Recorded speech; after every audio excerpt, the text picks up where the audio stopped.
do think the A13 is worthy of celebration because it's the main artery of the East End, one of London's great arterial arms. It's not aesthetically a pretty road, but it's the people on that road. The A13 is one of the few roads you can drive on in England that reminds me of driving in America. You can see the whole sweep of history on this road. I like the old A13 because as you went along, there was something to see. All those people who lived everywhere from Aldgate to Whitechapel in the Victorian period, they would travel along through Barking, which was then a fishing village, all the way down in their charabancs to Southend, and that still goes on. You see on the A13 a people that have been bombed out, they've been tower blocked up, they've been immigranted in, redundancies everywhere when the docks closed, and they're now being priced out. It's a very busy road, A13, especially the commercial road side. All up to East India Dock Road is very busy. Horses and carts used to run up and down there. There was always horse manure in the road.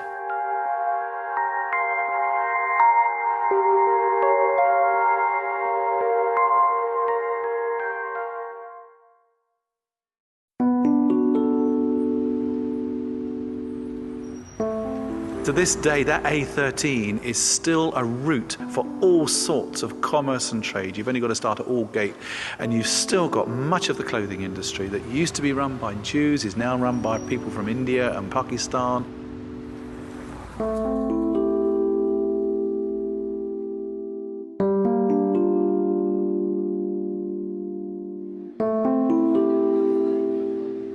Whoever came to England at the time used to come straight to Whitechapel, Aldgate, because there's a lot of work around there.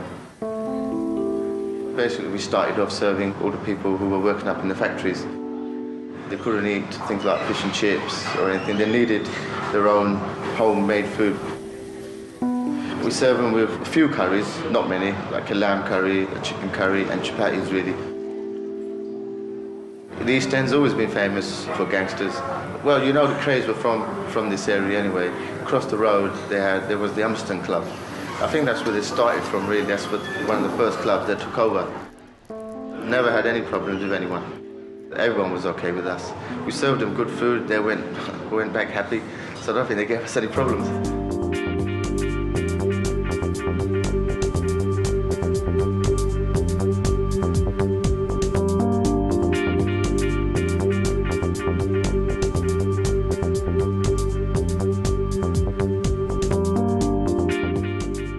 When the docks were thriving, and I'm talking about the sort of 1850s through to the 1950s, this was mostly a Chinese area.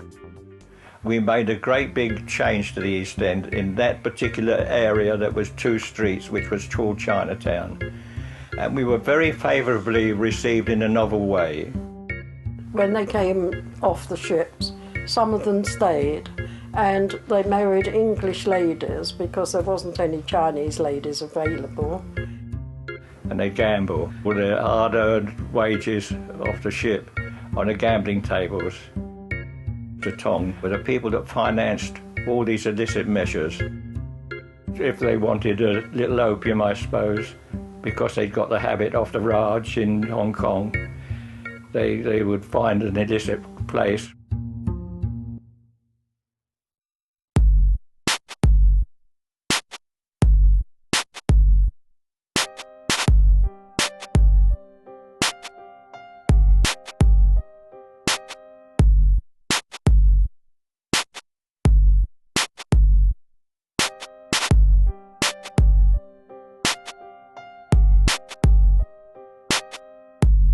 Right, the pyramid.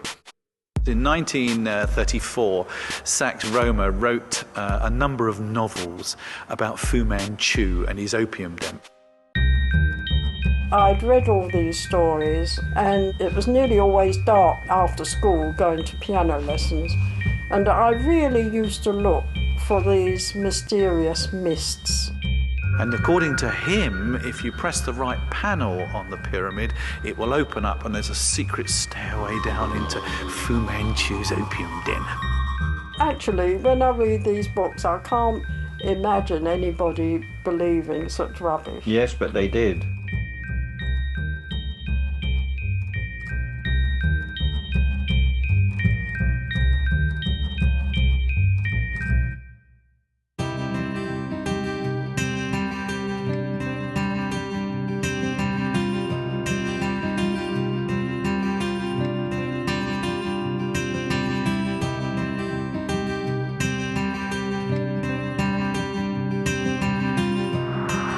when I come through here and I lock the gate behind me, I'm at peace with myself. I forget the world outside.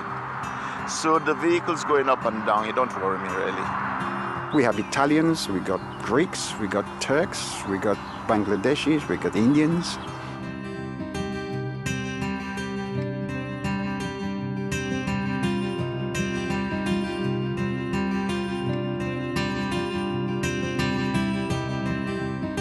I have friends who comes up here. The only problem is you don't see them when you start working, but when you start to reap the produce, people always said, oh, well, how's the allotment? You know, how are things going? Can I come up there with you? I can grow my own tomatoes, my own potatoes, my own lettuce, cabbage, spring onions, garlic. I grow everything. And I pick them up fresh and take them to my house. Organic. It's a place for you to sit down and have a break.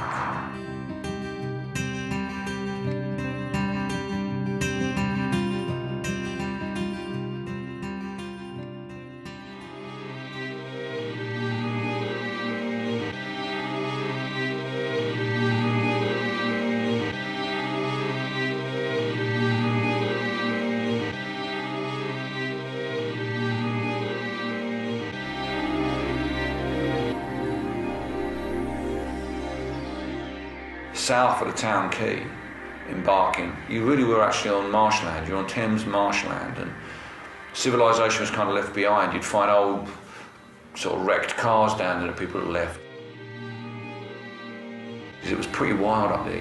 People riding around on motorbikes and loads of little Herberts sliding down the mud hills there on supermarket trays and stuff like that.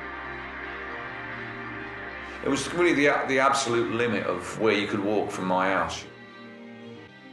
And you know the Beckton Alp, it's the old slag heap from the gasworks. When I was a kid, before they built the flyover there, and that was a big black mound.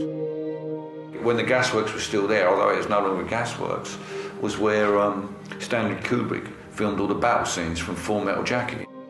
10 years ago I went down there and you could climb over the fence and go in there, and the buildings still had Vietnamese signs on them written from when it was Kubrick Town. Whenever I see that movie, I always think you might just be able to see the Curfew Tower or maybe the Barking Town Hall in the background while it's all going on.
Somebody's daft idea of art.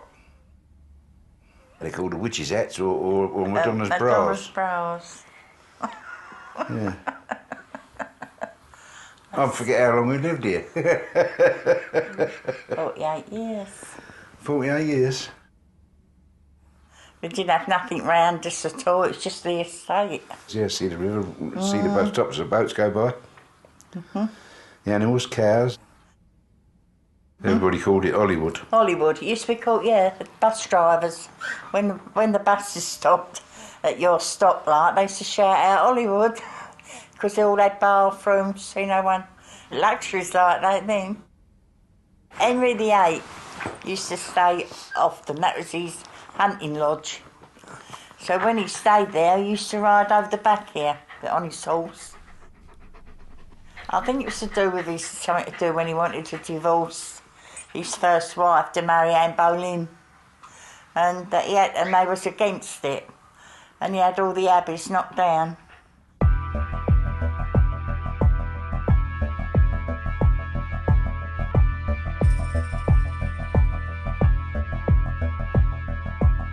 I was greatly enamoured of the song Route 66. It's a very long road, the Route 66, and I figured it couldn't be fabulously glorious all the way. There must be some bits of it that are a bit rough and ragged, and the A13 is certainly rough and ragged. I know the Clash mythologised the Westway. The Old Kent Road is another great route that's taken Londoners to find fun down by the coast, but I think the A13 is at least as great. Much of that part of the road was dominated by the old Ford works. We used to work on the V8 pilots, prefects and angliers. Hard work, but got our money okay, 7 to 8 an hour when I started. But I think now it's sort of got an American feel about it. The A13 is one of the few roads you can drive on in England that reminds me of driving in America. You know, the road out of Manhattan and through New Jersey into Springsteen land, really, is very, very similar to the A13. It's a vast industrial landscape. The smell, the massive industrial complex next to marshland and river, where you can see wild birds flying in and out, very, very much reminds me of the A13 in South Essex. Driving through New Jersey is one of the few places where I feel at home in America.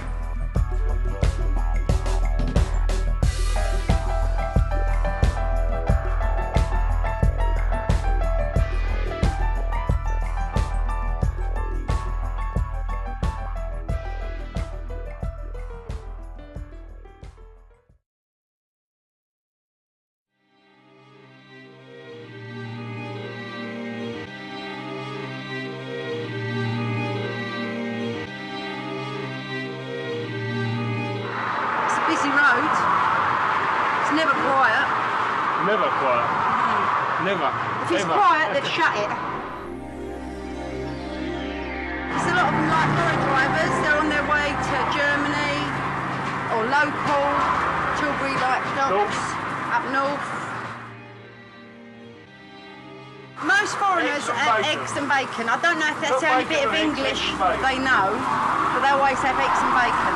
Always. Bacon and egg. British normally will have sausage, egg, bacon, they'll have everything. And a cup of tea. A lot of the foreigners do drink tea though. You'd think most of them would drink coffee, but a lot of them are tea drinkers. Hamburgers obviously, cheeseburgers, sausage in French stick, ham, cheese, tomatoes, mushrooms, tea, coffee, soft drinks, cake.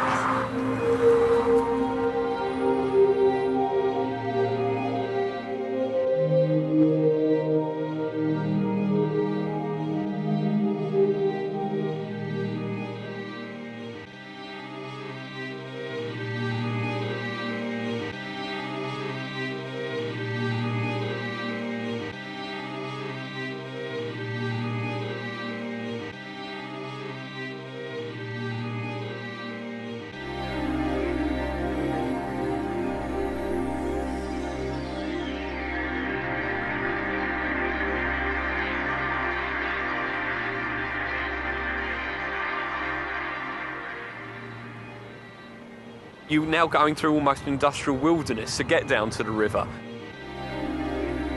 Historically, there used to be a village here, one of East London's favourite holiday spots for many years. It's industrial riverside, but nevertheless it has a beauty to it. I've been out here on days where the sun hitting the river is like looking at liquid mercury. These were used in D-Day, towed across the English Channel, believe it or not, despite being made of concrete, and were used as part of the famous Mulberry Harbours. It's not the manicured river of Richmond and Twickenham. It is a living, working river. The byproducts of London being a successful city, you know, in its day the hub of empire, waste had to go somewhere. It came here. There are still plenty of wharves and jetties along here, such as the Erith vegetable oil silos. And in fact, as the wind blows from the southeast, you're often assailed here by this kind of rotten vegetable oil smell as it drifts across the river and combines with the perfume of the landfill site to produce a very, very unique smell, which is why, you know, the riverside here at Rainham is an acquired taste.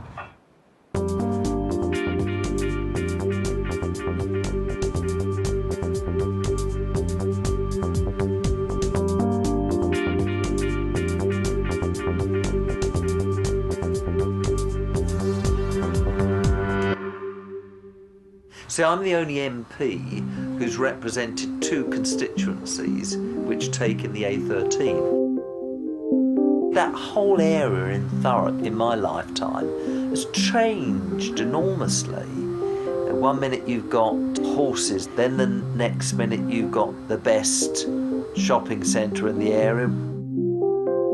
Now you've got the M25, which is like the new London Wall, you know, and you pass under the gate there out by the Lakeside Centre, you know, and then you're out into England proper. I've got a friend who's got the windmill there that you can clearly see from the A13. He had this vision of restoring a windmill. I don't entirely know why.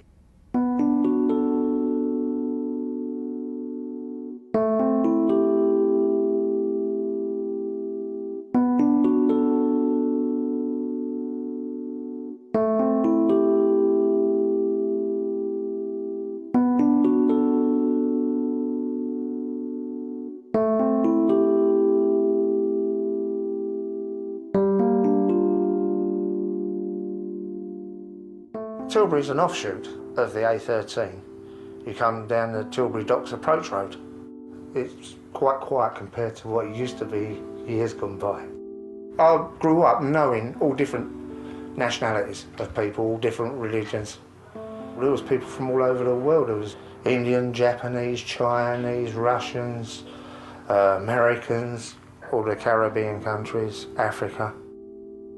I could even remember these Chinese coming over one year, and they gave all the kids around the area little German mail books and little red badges with stars on or German mail's face on.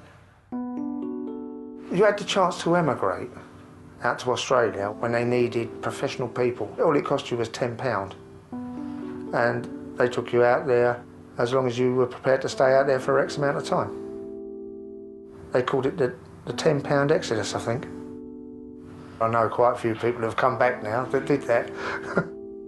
They managed all kinds of cargo. Rubber, fruits, meats. There were very few containers, so it was all manhandled with the old grafter's hook. You had a fair amount of... We had a lot of fruit that other people didn't get. It was a totally international seaport. From the Thames to the world, as its motto says.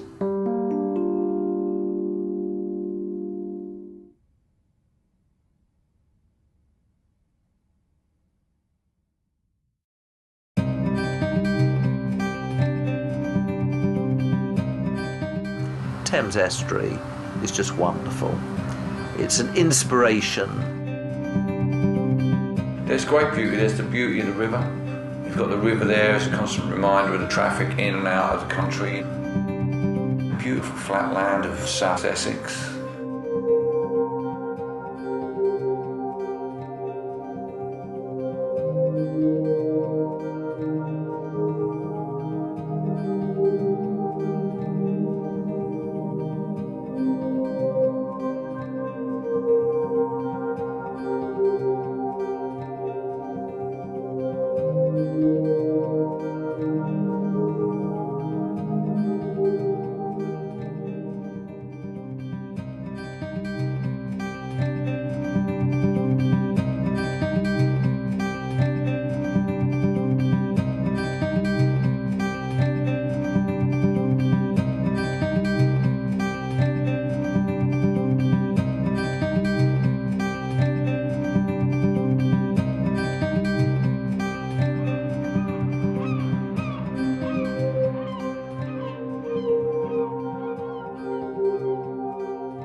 We used to go down to South End. Yeah. We had people living down there as well. We used to visit. I like to go down that way down now, so Yeah. when you can, you know. It's quite nice.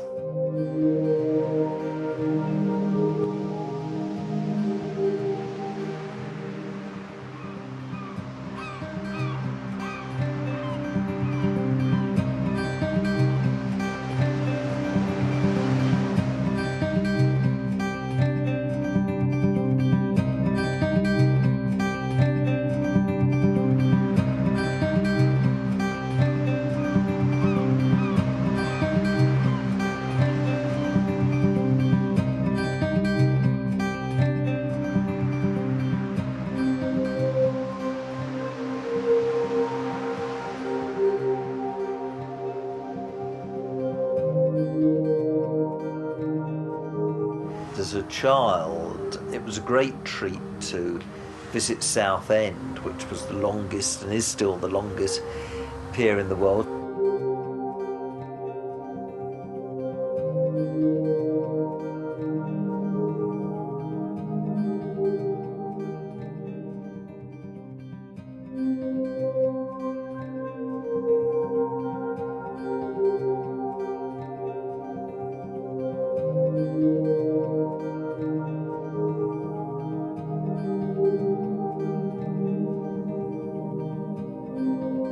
We used the road to get to Shoeburyness. That was our favoured spot.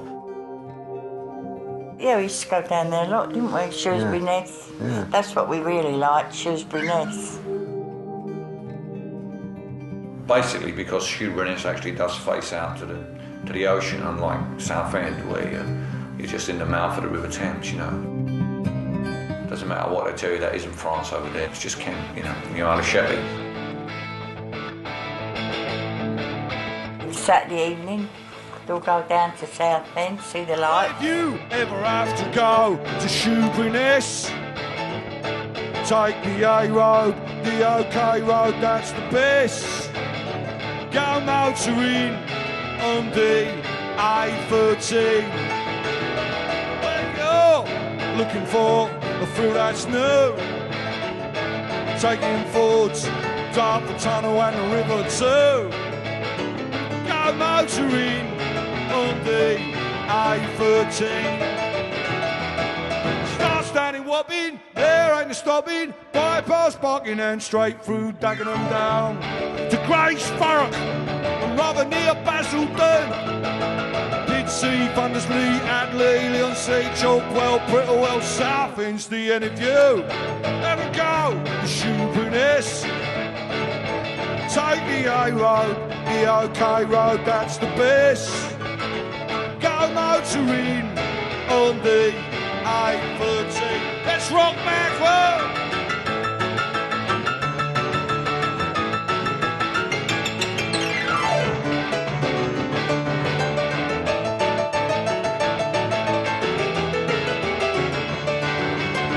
Oh, my guitar hero!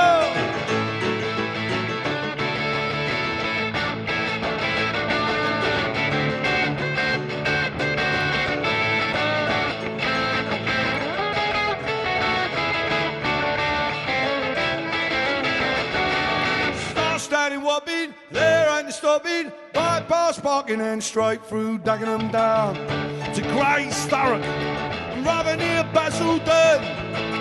Pidsea, Thundersley, Adley, Leonsea, Chalkwell, Brittlewell, Southend's the end of you. Ever go to Shoeburyness? Take the A road, the OK road, that's the best. Go motoring on the A13. Go motoring on the A13. Go motoring on the A13.